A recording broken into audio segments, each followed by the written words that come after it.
Assalamualaikum warahmatullahi wabarakatuh. Kita buka dengan bacaan Ummul Quran. Semoga bermanfaat. Al-Fatihah. Bismillahirrahmanirrahim. Alhamdulillahirabbil alamin. Ar-Rahmanirrahim. Maliki yaumiddin. Iyyaka na'budu wa iyyaka nasta'in. Ihdinas siratal mustaqim. Shiratal ladzina an'amta 'alaihim ghairil maghdubi 'alaihim waladdallin. Amin. Oke, bismillahirrahmanirrahim. Melanjutkan pertemuan yang kemarin tentang hukuman potong tangan bagi pelaku pencurian, di mana salah satu syarat utama benda yang dicuri itu adalah benar-benar benda milik orang lain. Selain itu disimpan di tempat penyimpanan yang standar dan seukuran. Benda yang dicuri itu adalah 1/4 dinar atau sekitar 1,06 gram emas murni. Dalam pembahasan kali ini ada beberapa pengecualian di mana pencurian itu tidak dihukumi dengan potong tangan. Salah satunya lahala kaunil mali, ora yang dalam tingkah onone bondo. Artinya ketika harta itu sifatnya adalah harta yang digasap, maka tidak berlaku hukum potong tangan. Iku maksuban barang kang den gasap. Nggih punika istilah haqqil ghair. Zulman. Fala yuqta'u, mongko ora dipotong sapa sarikuhu pencurine maksub. Nyuri-nyuri min khirzil ghasibi sangking simpenane wong kang ghasab. Wa illam ya'lam senajan orang ngerti sapa ghasib annahu ing saat temene maghsub iku maghsubun barang gasapan. Jadi meskipun pencuri itu tidak tahu bahwa sebenarnya benda yang ia curi itu adalah benda hasil gasapan orang lain, maka ketika dalam persidangan tampak jelas bahwa benda yang dicuri itu sebenarnya adalah benda gasapan, maka pencurinya tidak bisa dijatuhi hukum potong tangan. Alasannya li'anna malikahu, karena saat temene wong kang duweni maksub, yakni pemilik barang yang kemudian barang itu digasap itu, iku lam yardo ora ridho sapa malik bi ikhrazi kelawan den simpene maksub bihi ing dalam khirzil ghasib. Nah, ini menarik juga kita cermati bahwa betapa hukum acara itu yang mengatur tentang persyaratan dan pemenuhan hal-hal yang bersifat prosedural itu juga menentukan dalam putusan hukum. Kemarin dinyatakan bahwa salah satu syarat pencuri dapat dipotong tangannya adalah apabila dia mencuri di tempat penyimpanan standar. Tentu kategori penyimpanan standar ini adalah atas seizin pemiliknya. Oleh karena itu, misalnya ada barang gasapan disimpan di tempat penyimpanan yang standar oleh orang yang menggosok tadi, dicuri orang lain, maka pencuri tidak dijatuhi hukum tangan. Alasannya karena pemilik harta yang asli tidak menghendaki, tidak merelakan hartanya disimpan di situ, sebagaimana orang tidak rela pula digasap barangnya. Aridho bisyai'i ridon bihi wa ma yatawalladu minhu. Berarti ketika ada orang yang tidak ridho terhadap satu hal, maka tidak ridho pula terhadap konsekuensi dari hal tersebut. Aw hala kauni, utawa yang dalam tingkah onone mal. Ana iku fihi ai fi makanin, tegese yang dalam panggonan maksubin kang den gasap. Nah, jadi yang digasap bukan bendanya tapi tempatnya. Ada orang gasap almari, ya. Kemudian almari itu digunakan untuk menyimpan uang. uangnya dicuri pencuri. Pertanyaannya, pencurinya potong tangan apa enggak? Tidak. Mengapa? Karena tempat penyimpanan itu merupakan hasil gasapan. Jadi kalau yang contoh pertama tadi, yang digasap itu adalah barangnya. Contoh yang kedua ini, yang digasap adalah tempat penyimpanannya, begitu. Fala qat'a mongko ora ana motong tangan iku maujud aidon halimali. Bisa dikoten sebab pencurian min khirzin maksubin. Min khirzin saking simpenan maksubin kang den gasap. Li anal ghasiba krana sak temene wong kang gasap iku mamnuun den cegah minal ikhrazi saking ngreksa menyimpan bihi ing dalem khirzin. Bi khilafin nahwi mustajarin kelawan ulayane umpamane barang kang den sewa. Wa mu'arin lan barang kang den silih. Ya, ini tentu berbeda ya. Karena akad ijarah, akad i'arah, akad menyewakan, akad meminjamkan ini legal dalam kacamata syariah. Berbeda dengan ghasab itu tadi. Wa yakhtalifu lan dadi beda-beda apa al-khirzu simpenan. Bi ikhtilafil amwali kelawan dadi bedone pira-pira bondo. Wal ahwali lan piro-piro kondisi, wal awqati lan piro-piro waktu. Artinya penentuan al-khirzu, penentuan tempat penyimpanan yang standar itu dikembalikan kepada jenis harta yang disimpan. Tentu tidak mungkin menyimpan uang ya, misalnya di gudang. Tidak mungkin menyimpan beras misalnya di dalam kamar atau dalam brankas. Jadi melihat tentang jenis hartanya. Selain itu melihat kondisinya. Nah, dulu orang menyimpan uang mungkin cukup di bawah kasur misalnya. Hari ini tidak cukup. Ya, karena kondisinya berbeda, situasinya berbeda. Untuk hari ini nyimpan uang yang aman ya di brankas, aman lagi di bank begitu. Fakhir yusaubi mongko utahi simpenane pakaian. Wanaktilan duwek iku asunduku peti al-muqaffalu kang den gembok. Jadi penyimpanan pakaian, penyimpanan uang itu adalah di dalam peti yang digembok. Ya kalau dalam hal ini hari ini ya brankas itulah. Qauluhu wal amtiati lan pira-pira bondo iku adakakinu pira-pira apa ya toko. Jadi kalau ini dalam konteks yang ditulis oleh ulama ini untuk penyimpanan perabot-perabot itu adalah di dalam toko. Toko itu maksudnya ya ruangan khusus yang digunakan untuk penyimpanan itu. Wasamalan iku yang dalam kono-kono dagakin harisun utawi penjaga. Jadi ada tokonya, ada gudangnya misalnya, dan di situ ada satpamnya. Ada satpamnya. Wa naumun utawi turu bi masjidin ing dalem masjid. Au sariin utawa dalan ala matain yang atase bondo. Jadi ada orang tidur di masjid, tidur di jalan. Ya.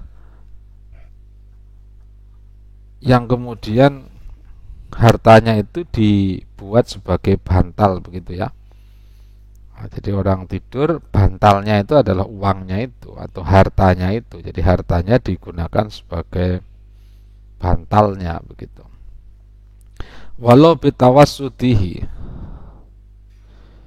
senajan kelawan gon bantalan atau walau bitawassudi senajan kelawan gawe bantalan ing mata iku khirzun simpenan lahu kedue apa tadi mata. Jadi gimana orang kalau bepergian kemudian dia lelah, kemudian tidur di masjid. Pertanyaannya hartanya disimpan di mana? Apakah dengan dibawanya misalnya ditaruh tas, tasnya dibuat alas tidur? Itu sudah termasuk sebagai penyimpanan? Jawabannya sudah. La ing wadu'ahu ora lamunon deleh sapa malik hu ing mata bikurbi ing dalem cedeke malik. Ya. Berbeda kalau orangnya tidur, tasnya ditaruh di sampingnya, itu tidak dianggap sebagai penyimpanan. Kalau tasnya dibuat misalnya bantalnya digunakan untuk tidur, itu penyimpanan. Sudah ditaruh di sampingnya, tidak ada pengawasnya, tidak ada penjaganya, hilang, ya sudah. Pencurinya tidak harus dikenai hukum had. Bila mulahidin kelawan tanpa wong kang ngawasi kawiyen kang kuat, yamnau kang bisa nyegah sapa mulahid asariko ing pencuri. Bikuatin kelawan kekuatan, jadi dia bisa mencegah pencuri itu, orang yang menjaga tadi, baik bisa mencegahnya melalui kekuatannya, awis tighasatin utawa njaluk tolong, dia berteriak ke orang lain meminta tolong. Awing kolaba utawa molak malik sapa malik anhu sangking mata, walau biqalbi sariki senajan kelawan oleh malike pencuri. Falaisa mongko ora ana apa wad'u iku khirzan simpenan lahu kedue mata. Maksudnya begini, ada orang pergian lelah tidur di masjid bawa tas. Tasnya taruh sampingnya dan tidak ada pengawasnya di situ. Maka kalau hilang tidak diberlakukan hukum potong tangan bagi pencurinya. Gimana kalau seandainya tengah-tengah tidur itu kemudian dia membolak-balik tubuhnya, ya molak-malik begitu, sehingga tas yang ada di sampingnya itu satu ketika ada di dekapannya, satu ketika tidak ada di dekapannya, dan seterusnya. Atau sebenarnya dia sudah menjadikan tas itu sebagai alas tidurnya, tapi pencurinya sebelum mencuri tas itu dibalik dulu orangnya. Jadi orangnya dibalikkan dulu, baru tasnya diambil. Nah, pertanyaannya, apakah kemudian itu termasuk pencurian yang mengakibatkan potong tangan apa tidak? Jawabannya tidak. Wayuk taulan den potong sopo asarik bimali wakfin sebab mencuri bondo wakaf. Ai bisarikotin tegese kelawan au bisarikoti malin tegese kelawan nyolong bondo mauqufin kang den wakofake ala ghairi yang atasnya sa'riyane sarik. Jadi begini, wakaf itu kan ada dua, ada wakaf ahli, ada wakaf khairi. Wakaf ahli itu wakaf yang ditujukan pada keluarganya sendiri. Wakaf ahli itu wakaf yang ditujukan untuk orang umum. Dalam wakaf khairi ini pun ditujukan orang umum selain keluarganya, itu juga ada beberapa model, ada beberapa jenis. Misalnya, saya wakafkan masjid ini untuk orang-orang muslim yang NO misalnya. Maka sekalipun ada orang muslim tapi kok tidak NO, maka dia tidak bisa menggunakan harta wakaf itu. Lah yang disebut dalam kategori ini wayuqta'u bimali wakfin, orang dipotong tangannya gegara mencuri harta wakafan kalau wakafannya itu tidak ditujukan pada dirinya.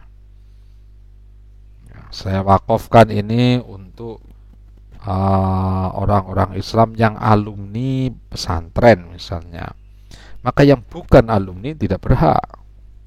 Sehingga kalau yang bukan alumni itu mengambil di situ potong tangan, tapi kalau yang mengambil itu yang diwakofi, yakni alumni itu tadi yang disebutkan oleh wakif misalnya, maka tidak diberlakukan potong tangan. Mengapa? Karena ketika bukan alumni, dia sama sekali tidak memiliki hak apapun terhadap harta itu. Tapi kalau dia alumni, dia masih memiliki hak itu. Jadi kembalinya adalah kepada orang yang mewakafkan tadi, tujuannya untuk apa dan untuk siapa. Qauluhu wa mali masjidin lan bondone masjid. Kababi iku kaya pintune masjid, wasariyati lan sekate masjid.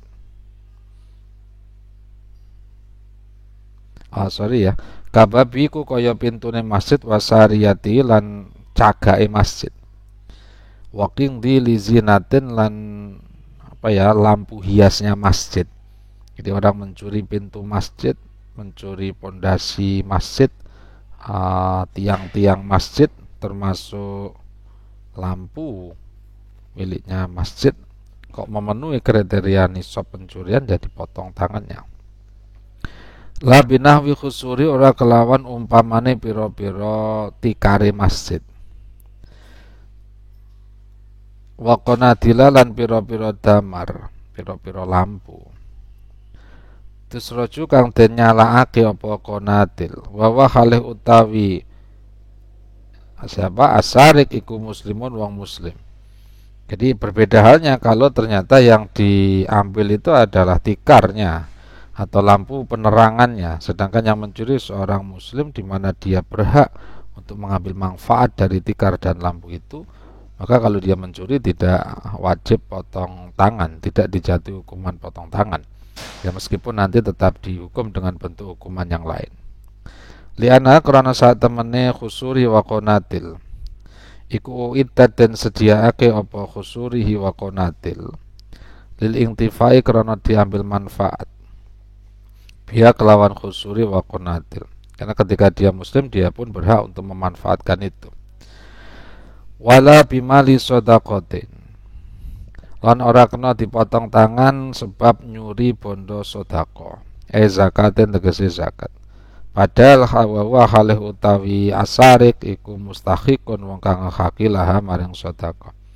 Dia orang miskin, dia berhak menerima zakat, kemudian dia mencuri harta zakat, tidak wajib potong tangan atau tidak dijatuhi potong tangan. Karena sebenarnya dia berhak untuk mendapatkan itu. Jadi dalam bagian harta yang dicurinya itu sebenarnya dia juga punya hak menerimanya, makanya tidak dijatuhi hukuman potong tangan. Mengapa? Sorry. Wawa mustahiqun laha. Mustahiknya karena apa? Biwa si fakrin sebab sifat fakir, karena dia fakir. Al ghairu atau saliyane fakrin. Walau lam yakun lahu fihi hakun. Lamuna ora ono iku lau tetep keduwe asarik fi ing dalem mal apa hakun hak. Contohnya kahoni yen kaya wong kang sugih. Akhadha kang mengambil sapa ghani mala sedaqatin ing pondo sedekah. Oleh sahale ora ana sapa ghani iku ghariman wong kang utang. Artinya kalau gharim itu kan masih bisa ada peluang untuk menerima zakat. Dia sudah kaya, kemudian tidak punya hutang, ya maka sebenarnya kan tidak berhak sama sekali. Li islahi dzatil yamini. Walaysa lan ora ana sapa ghani iku ghariman wong kang duwe utang. Sing utange mau tujuane li islahi dzatil baini, karena bagusi wong kang duweni persulayan. Wala ghaziyan lan dudu wong kang perang. Artinya dia tidak termasuk fisabilillah begitu ya. Kutia mongko den potong sapa ghani. Lingtifai syubhati karena dadi ilange kesamaran. Karena ketika dia kaya, tidak punya hutang, dia bukan jihad fisabilillah, ya sudah potong tangan aja kalau dia mencuri harta zakat itu, karena dia tidak punya hak apapun terhadap harta zakat yang dicurinya itu. Wala bimali masolih lan ora sebab nyolong bondo piro-piro kemaslahatan. Ka baitul mali kaya baitul mal. Wa ing kana senajan ana sapa asarik iku ghanian kang sugih. Mengapa enggak dipotong tangannya ketika mencuri baitul mal? Alasannya liana lahu karena saat temene ku tetep ketuwe asarik fihi ing dalem mal hakon ono hak. Karena dia rakyat, kalau rakyat berhak mendapatkan kesejahteraan dari negaranya. Sehingga kalau dia mengambil harta baitul mal itu masih ada unsur bahwa sebenarnya dia mengambil hartanya sendiri begitu, harta yang mungkin dia berhak untuk menerima itu. Liana dzalika karena saat temene mengkono mal masolih iku qad yusrafu terkadang den tasarrufake apa dzalik fi imaratil masajid yang dalam bangun pira-pira masjid. Waribatati lan pira-pira pondokan. Karena terkadang harta untuk masolih itu, harta baitul mal misalnya, itu digunakan untuk pembangunan masjid, pembangunan pondok, di mana orang yang mencuri itu ya bisa memanfaatkannya. Nah, karena dia seorang muslim, maka dia berhak untuk mengakses memanfaatkan masjid dan pondok itu, kan begitu. Meskipun dia orang kaya, begitu. Bayang tafiu mongko nampa manfaat bi kelawan dalik sopal ghani wong kang sugih wal faqiru minal muslimin akang saking biro-biro wong muslim. Yang penting muslim ini. Karena konteksnya negara Islam ya. Jadi ada orang mencuri mali masolih ya, yang terkadang digunakan untuk pembangunan masjid ribat, kemudian dia ambil, begitu ya. Kemudian dia ambil, ya, maka ada potong tangan baginya karena dia Islam, dan harta itu terkadang digunakan untuk pembangunan masjid dan pondok, di mana yang penting Islam, orang itu bisa mengakses keduanya, baik kaya maupun miskin. Wala bimali ba'din, lan ora sebab ngambil bondo, lan ora sebab ngambil bondo sebagian, aimin aslin tegese saking wong tua au far'in. Jadi ada anak mencuri harta orang tuanya, orang tua mencuri harta milik anaknya, ini tidak dijatuhi hukuman potong tangan. Karena harta anak, harta orang tua, harta orang tua, harta anak. Buktinya dalam sistem waris, orang tua mati, anak dapat jatah, anak mati, orang tua dapat jatah. Wa sayyidun lan sayyid disubhat istihqaqin nafaqati karena dadi serupane ngahaki nafaqah fil jumlati ing dalam gembrengane. Artinya dalam beberapa contoh seringkali anak itu harus menafkahi orang tuanya, begitu pula orang tua menafkahi anaknya. Wal adharu tawi qaul adhar iku qat'u ahadi zaujaini, motong salah sijine suami istri bil akhiri sebab mencuri bondone kang liya. Jadi suami nyuri hartanya istri, istri nyuri hartanya suami, itu potong tangan. Ai bisari qati malihi tegese sebab nyolong bondone akhir. Al-muharrazu sebentar. Al-muharrazu kang den simpen opo anhumal. Fa'in ada nuli lamun baleni. Ya, orang itu mengulangi mencuri lagi. Sopo sarik ba'da qad'i yumnahu. Yang dalam samarine den potonge tangan tengene sarik. Baleni la sarikoti maring pencurian sanian yang dalam kang kaping pindho. Jadi dia mencuri lagi, sudah potong tangan kanan, dia mencuri lagi, ya fatuk to mongko den potong apa rijluhu sikile sarik al yusra. Nah, jadi yang pertama mencuri tangan kanan potong, mencuri kedua kaki kiri yang dipotong. Jadi silang begitu ya. Mim mafsali saki saking ros-rosane kentol. Wal qadami lan telamaan, jadi pergelangan itu. Kalau mencuri lagi, fa'in adan ulamun baleni sapa sarik salisan yang dalam kang kaping telu. Ya fatuk tau mongko den potong apa yaduhu tangane sarik al yusra kang kiwa. Mingkui saking ugel-ugele sarik atau saking ugel-ugele al yusra. Mingkui saking ugel-ugele al yusra. Jadi yang pertama tangan pergelangan tangan kanan, kemudian pergelangan kaki kiri, mencuri lagi pergelangan tangan kiri, nanti yang terakhir pergelangan kaki kanan. Fa'inatan ulamun baleni sopo asarik robian yang dalam kang kaping papat. Yufatuk tau mongko den potong apa rijluhu sikile sarik al yumna kang tengen. Jadi kalau dia mencuri yang keempat kalinya, maka kaki kanannya yang dipotong. Kalau tetap mencuri lagi gimana? Jadi tangannya sudah potong duanya, kakinya sudah potong duanya, dia ternyata mencuri lagi. Sumaing saroko nulilamuno mencuri sopo sarik ba'da qat'ima yang dalam samarine den potongi anggota zukiro kang den sebutake apa ma zukiro itu maksudnya tangan kanan, kaki kiri, tangan kiri, kaki kanan, jadi sudah putus seluruhnya pergelangan-pergelangannya, ternyata dia masih mencuri. Ya uzzira mongko den takzir sapa sarik. Wala yuktalulan ora kena den pateni sapa sarik. Nah, jadi kalau tangannya sudah potong, kakinya sudah potong, sudah diputus, mencuri lagi cukup ditakzir. Apa boleh dibunuh? Tidak boleh. Wa mau tawi riwayat ruya kang den riwayatake apa mamin anau saking sak temene Rasulullah sallallahu alaihi wasallam iku qatala membunuh sapa Rasul, menjatuhi hukuman bunuh sapa Rasul hu ing sarik. Jadi kalau redaksi wala yuktalu ini dijelaskan oleh musannaf, jadi orang yang mencuri kelima kalinya itu ditakzir, tidak boleh dibunuh sampai kapanpun. Lalu kalau ada pertanyaan, Lalu bagaimana dengan satu riwayat yang menjelaskan bahwa Rasulullah menjatuhkan hukuman mati terhadap pelaku pencurian yang sudah 4 kali dipotong bagian tangan dan kakinya tapi terus mengulangi? Gimana komentar ulama soal riwayat ini? Wa maruya mubtada iku maksuhun dinasakh. Jadi apa yang dilakukan Rasulullah itu sudah dinasakh, sudah dihapus hukumnya.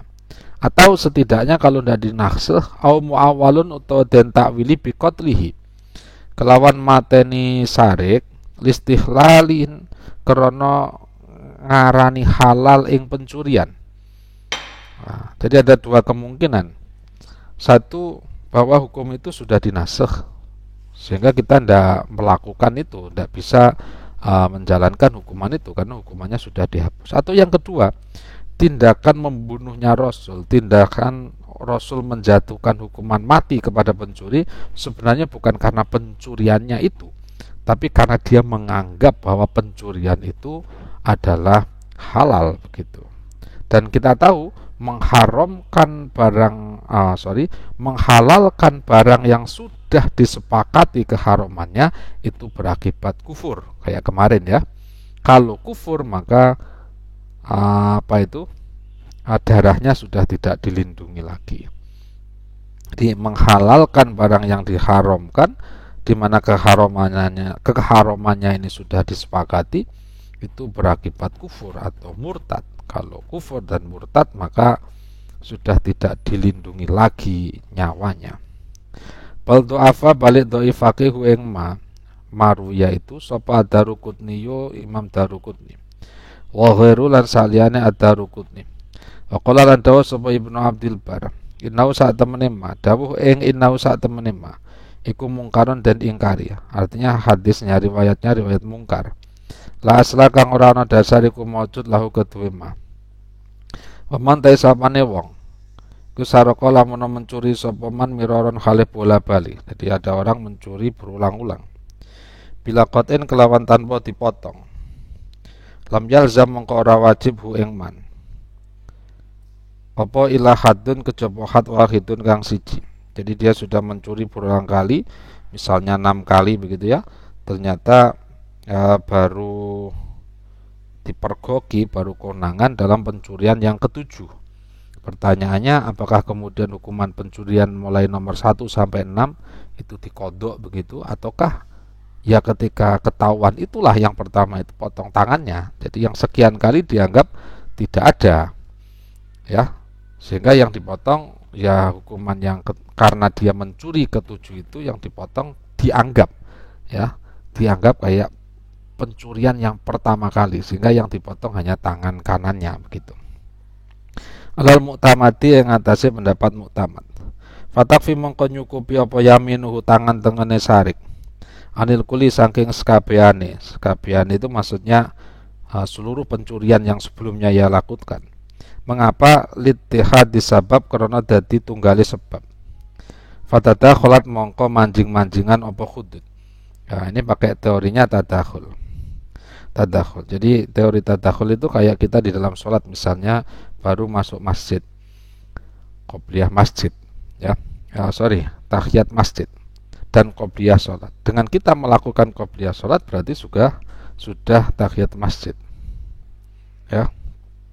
Dastama'a amroni min jinsin wahid walam yakhtalif maksuduhuma dakhala ahaduma fil akhar ghaliban. Itu kaidahnya. Jadi kalau ada dua hal kemudian bertemu dan tujuannya sama, maka dengan melakukan satu hal sudah dianggap cukup untuk hal yang lain tadi. Jadi melakukan satu dianggap dua. Melakukan qobliyah zuhur sudah dianggap pula sebagai bentuk tahiyat masjid.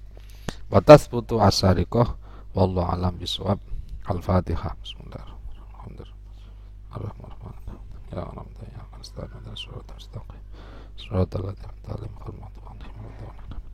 Akhirul kalam. Assalamualaikum warahmatullahi wabarakatuh.